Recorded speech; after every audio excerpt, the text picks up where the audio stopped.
Hello বন্ধুরা, good morning. আজকে caladium গাছ নিয়ে আলোচনা করব। এই গাছ বাল্ব থেকে হয়, আর একটা বাল্ব থেকেই আস্তে আস্তে অনেকগুলো বাল্ব তৈরি হয়ে যায়। তখন প্রত্যেকটা বাল্ব আলাদা করে তোমরা গাছের সংখ্যা বাড়িয়ে নিতে পারো।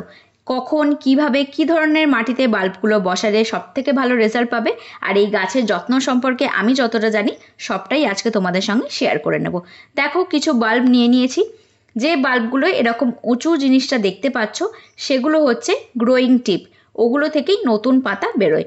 কিছু কিছু বাল্বে একের বেশিও গ্রোয়িং টিপ থাকে, আর কিছু বাল্ব দেখে বোঝা যায় না যে কোনটা গ্রোয়িং টিপ বা কোন দিক থেকে পাতাগুলো বেরোবে। যেগুলোতে বুঝতে পারবে সেগুলো তো বুঝতেই পারছো, মাটির ওপরের দিক করে বসাতে হয়। আর কিছু কিছু বাল্বে দেখো, দেখে বোঝা যাচ্ছে না। এটাতেও গ্রোয়িং টিপ ছিল, আমার হাত লেগে ভেঙে গেছে। তো যদি এটা সাইড করে বসিয়ে দাও, দেখো এই জায়গায় গ্রোয়িং টিপটা ছিল, ধরো তোমরা বুঝতে পারছো না, ভুল করে সাইড করে বসিয়ে দিলে, তাহলেও কিন্তু পাতা বেরোবে। একটু সাইড দিয়ে বেঁকে মাটির ওপরে আসতে সময় বেশি লাগবে। বা যদি তোমরা বাল্বটাকে এরকম উল্টে বসিয়ে দাও ভুল করে, তাহলেও নিচ থেকে ঘুরে মাটির ওপরে নতুন পাতাটা বেরোবে। সেক্ষেত্রে একটু বেশি সময় লাগবে, এইটাই যা সমস্যা। তাছাড়া বাল্ব যদি অন্যভাবে বসিয়ে ফেলো তাহলে কি গাছ হবে না, এরকম কিন্তু কোনো ব্যাপার নেই। আর ক্যালেডিয়াম গাছ একটু ভিজে ভিজে মাটি পছন্দ করে, তাই আমি 60% গার্ডেন সয়েল নিয়ে নিয়েছি, আর 40% ভার্মি কম্পোস্ট মিশিয়ে মাটিটা কিছুদিন আগেই রেডি করে রেখেছিলাম। তাছাড়া বিভিন্ন ধরনের মাটিতে ক্যালেডিয়াম করতে পারো, মাটি, কোকোপিট, ভার্মি মিশিয়ে, বা সয়েলনেস মিডিয়াতেও করতে পারো, সেটা সম্পূর্ণ নিজেদের চয়েস। অনেক ধরনের মাটিতেই ক্যালেডিয়াম করা যায়। আমি যেটা সহজে পাওয়া যায় নর্মাল গার্ডেন সয়েল, সেটাতেই এই গাছগুলোকে আজকে বসাবো। কিছু গ্রো ব্যাগ নিয়ে নিয়েছি। আর কালো যে গ্রো ব্যাগগুলো পাওয়া যায় না, অনেক গর্ত থাকে, সেগুলো আমার খুব একটা পছন্দ হয় না, কারণ যখনই জল দিই মাটি সমেত একদম জলগুলো বেরিয়ে যায়। আর এই ব্যাগগুলোতে শুধুমাত্র এক্সট্রা জলটাই বেরোয়, মাটি কিন্তু গলে বেরিয়ে যায় না। তাই জন্য এগুলো আমি প্রেফার করি। আর বাল্বগুলোকে খুব মাটির ভেতরে বসানোর দরকার নেই, মোটামুটি 1/2 ইঞ্চি থেকে 1 ইঞ্চি ভেতরে রাখলেই হবে, তারপর আবার মাটি দিয়ে দেবে। অনেকে দেখেছি গ্রোয়িং টিপটা মাটির বাইরে রেখে বাল্বটাকে মাটির ভেতরে রেখে বসায়। তাতে একটাই সমস্যা হয়, যখন পাতাগুলো বেরোয় সেগুলো একটু ঝুলে ঝুলে যায়, সাপোর্ট পায় না। ওই জন্য আমি মাটির একটু ভেতরে বাল্বগুলোকে ঢুকিয়ে দিই, যাতে নতুন যে পাতাগুলো আসে গোড়ার কাছটা মাটির ভেতরে থাকে, একটু শক্ত হয়ে থাকে। ক্যালেডিয়ামের বাল্ব খুব হার্ডি হয়, ভালো লাইট পছন্দ করে, তাহলে পাতার কালার ভ্যারিগেশন খুব ভালো আসে। আর শীতকালটা হচ্ছে এদের ডরমেন্সি সময়, তখন পাতা শুকিয়ে যায়, ঝরে যায়, অনেক সময় একটাও পাতা থাকে না। কিছু কিছু ভ্যারাইটি সারা বছরই পাতা থাকে, কিন্তু বেশিরভাগই শীতকালে পাতা ঝরে যায়। তাতে ভয় পাওয়ার কিচ্ছু নেই, বাল্বগুলো কিন্তু বেঁচে থাকে। পরের বছর গরম পড়ার আগে সেই মাটি থেকে বাল্বগুলোকে বার করে আলাদা করে বসাতে পারো, বা সেই টবের মাটিতেই নতুন করে সার দিয়ে বসিয়ে দিতে পারো, কোনো সমস্যা হয় না।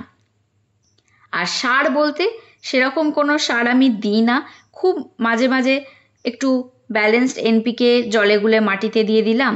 এই গাছে স্প্রে করে কোনো লাভ হয় না, কারণ পাতাগুলো হাইড্রোফোবিক হয়, একটুও জল দাঁড়ায় না। স্প্রে করার সঙ্গে সঙ্গেই এগুলো জলগুলো গড়িয়ে চলে যায়। তাই বৃষ্টিতে দেখবে, এই গাছ তো বৃষ্টি পছন্দ করে, যাতে ওভার ওয়াটারিং না হয় বা পাতাগুলো পচে না যায়, এই জন্য এদের পাতাগুলো এরকমভাবেই তৈরি হয়। একটু ভিজে স্যাঁতস্যাঁতে ওয়েদার, হালকা গরম এদের জন্য পারফেক্ট। তাই বর্ষাকালে বৃষ্টির জল পেয়ে গ্রোথ খুব ভালো হয়। আজকে 28শে জুলাই আমি এই বাল্বগুলো বসাচ্ছি।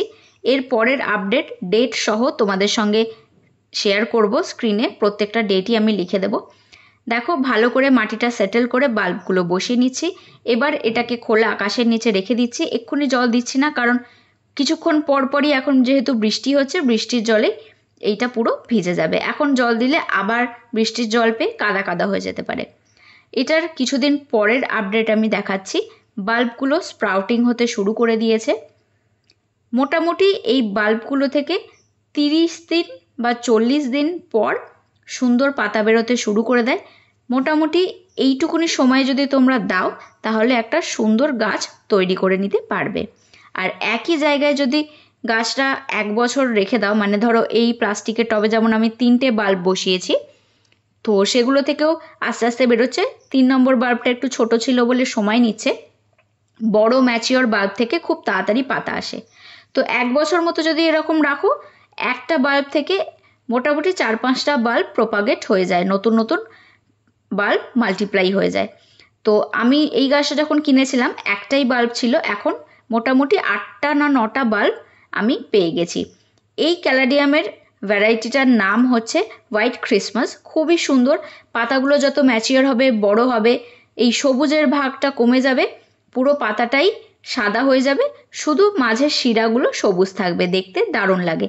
আজকাল তো হাইব্রিড অনেক বেরোচ্ছে, প্রত্যেকটা আলাদা আলাদা কালার, দারুণ দামি দামি ভ্যারাইটি পাওয়া যাচ্ছে।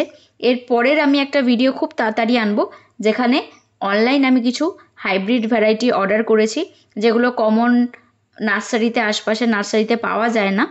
সেই রকম আনকমন কিছু গাছ অর্ডার করেছি, সেগুলো কিভাবে আমি সয়েললেস মিডিয়াতে বসাবো সবটাই তোমাদের সঙ্গে শেয়ার করব। এই গাছ তোমরা খুব সহজে করতে পারো, যে ভ্যারাইটিটা পাবে সেটা দিয়ে শুরু করো। একটু বুঝে শুনে অল্প যত্নতে যদি রাখতে পারো, গাছটা খুব ভালো হবে। আর সারা বছর, শুধু শীতকালটা বাদে, তোমাদের বাগান কিন্তু কালারফুল করে রাখবে। তো আজকের ভিডিওটা এখানেই শেষ করছি, পরের ভিডিওতে খুব তাড়াতাড়ি দেখা হবে।